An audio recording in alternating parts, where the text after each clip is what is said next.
अगर फेरे फिर गए अग्नि के चारों तरफ तो 7 जन्म का बंधन हो गया। फिर चाहे मनुस्मृति में लिखा हुआ है कि पति कोढ़ी हो, दिवालिया हो, पागल हो, पत्नी को रोज पीटता हो, अत्याचार करता हो, बीमार हो, नपुंसक हो, पत्नी के लिए देवता है, पत्नी उसकी पूजा करे। ये लिखा है बाकायदा। हाँ, तो उनकी कई चीजें हमसे बेहतर थी उस समय।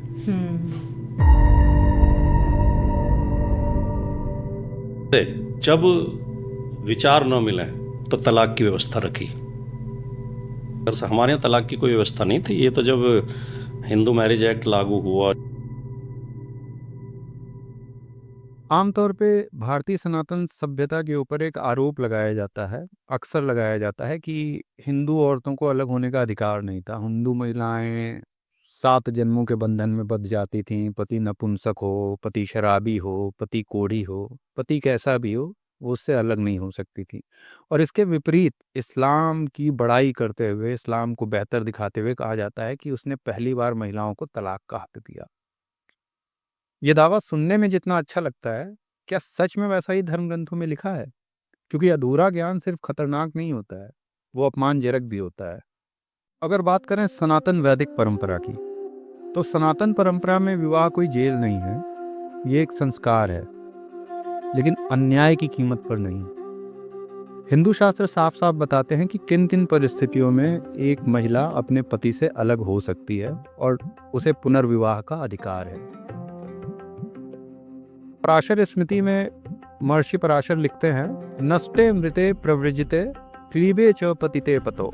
मतलब अगर पति लापता हो जाए, मर जाए, संन्यास ले ले, नपुंसक हो जाए या अधर्मी हो जाए या पतित हो जाए, अधर्मी मतलब किसी और महिला के साथ संबंध बना ले, तो इन 5 स्थितियों में स्त्री को उसे त्यागने का पूरा अधिकार है और वो दूसरा विवाह कर सकती है, उसके ऊपर कोई दोष नहीं है। इस श्लोक में एक शब्द आता है पतिरन्यो विधीयते, जिसका मतलब होता है दूसरा पति विधि पूर्वक स्वीकार्य है, मतलब कानूनी सहमति है इसके ऊपर हिंदू धर्म में। इसी क्रम में नारद स्मृति एक कदम और आगे जाती है और वो कहती है, उन्मत्तम पतितम क्लीब भाग्यम रोग पीड़ितम।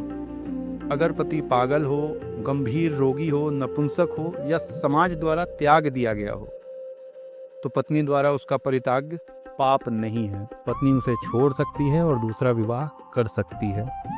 स्मृति में लिखा हुआ है कि पति कोढ़ी हो, दिवालिया हो, पागल हो, पत्नी को रोज पीटता हो, अत्याचार करता हो, बीमार हो, नपुंसक हो, पत्नी के लिए देवता है, पत्नी उसकी पूजा करे। कहती है, उन्मत्तम पतितम क्लीबम बीजम पाप रोगिणम।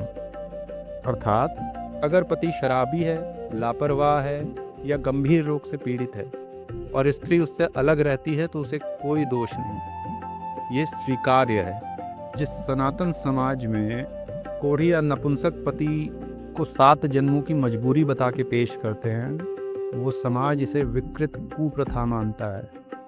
सनातन ग्रंथों का आदेश हमेशा न्यायपूर्ण रहा। अभी तक देखे गए सारे शास्त्रीय प्रमाणों से ये स्थापित हो जाता है कि सनातन सभ्यता में महिला को अपने पति से अलग होने का पूरा अधिकार है और दूसरा पुनर्विवाह करने का भी पूरा अधिकार है।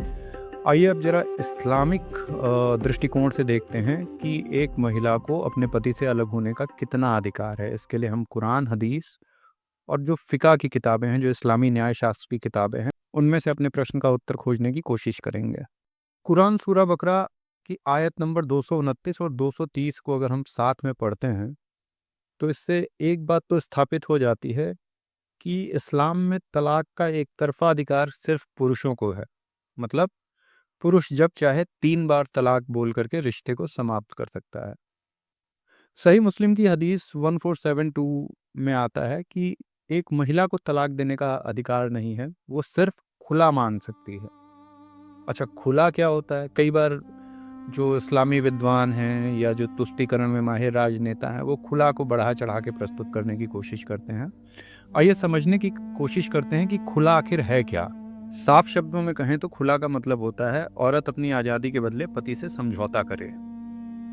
खुला मांगने वाली औरत को अपना महर लौटाना पड़ता है। कई बार तो पति अगर डिमांड कर दे तो उल्टा मुआवजा भी देना पड़ता है। और इन सब के बाद भी फाइनल जो डिसीज़न है, जो अंतिम निर्णय है, वो फिर भी पुरुष यानी पति के ही हाथ में रहेगा।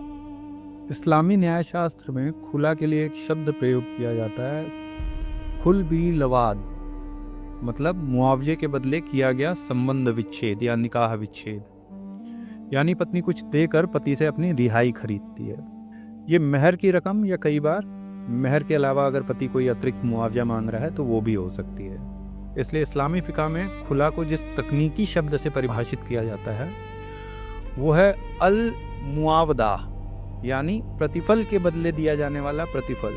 मतलब इतना समय जो मैंने अपने पति के साथ गुजारा है, या पति ने जो इतने समय तक मुझे अपने घर में बैठा के रखा है, खिलाया पिलाया है, उसके बदले, उस प्रतिफल के बदले जो प्रतिफल मेरा पति मुझसे चाह रहा है, मेरा शौहर चाह रहा है, वो मुझे देना होगा। यानी कि इस्लामी कानून में इसे मुआवजे का सौदा कहा जाता है, अल मुआवदा यानी मुआवजे का सौदा।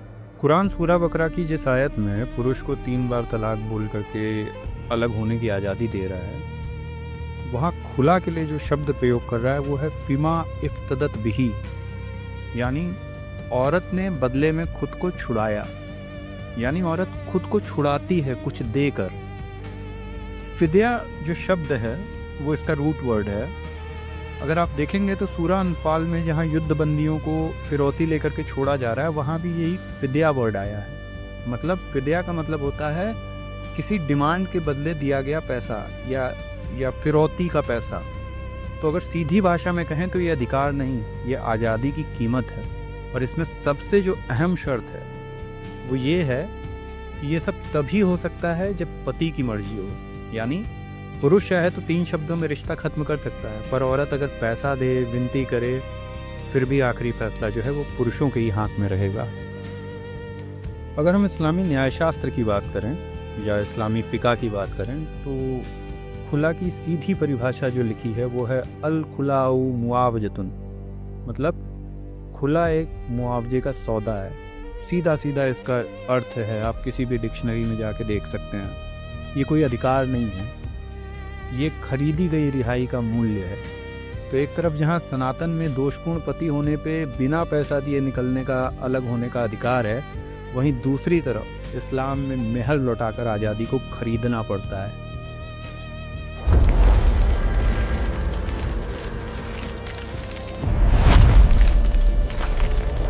सच तो यह है कि राजकुमार भाटी जैसे नेता एक तरफ तो हिंदू धर्म में अफवाहें उड़ाते हैं कि नपुंसकपति 7 जन्मों तक झेलना है, इसकी विवशता है, ये सारी बातें कह के हिंदू धर्म को नीचा दिखाते हैं। और जब बात इस्लाम पे आती है, जब जहाँ पे औरत को अपनी आज़ादी पैसे दे करके ख़रीदनी पड़ रही है, वहाँ अपनी आंखें बंद कर लेते हैं। ये सुधार की कोशिश नहीं है साहब, ये आपका बौद्धिक दिवालियापन है।